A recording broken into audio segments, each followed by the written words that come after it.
పరమాత్మ స్వరూపులైన పార్వతీ పరమేశ్వరులకు, గురువులకు, పెద్దలకు నమస్కరిస్తూ వేమన యోగి రాసినటువంటి పద్యంలోని ఒక ధర్మాన్ని తెలుసుకుందాం. అల్పుడెప్పుడు బల్కు ఆడంబరముగాను, సజ్జనుండు బల్కు చల్లగాను, కంచు మోగునట్లు కనకంబు మోగునా, విశ్వదాభిరామ వినురవేమా అని తెలియచేశాడు. అంటే ఏమీ చేతగానివాడు ఇష్టం వచ్చినట్టు అన్నీ మాట్లాడుతుంటాడు, చెబుతూ ఉంటాడు. సజ్జనుడు, సత్ప్రవర్తన కలిగిన వాడు ఎప్పుడూ కూడా నిదానంగా ఉంటాడు. మంచినే ఆలోచిస్తూ, మంచినే చూస్తూ, మంచినే చేస్తూ ఉంటాడు.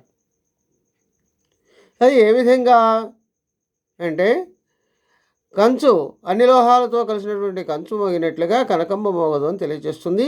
స్వస్తి, సర్వే జనా సుఖినో భవంతు.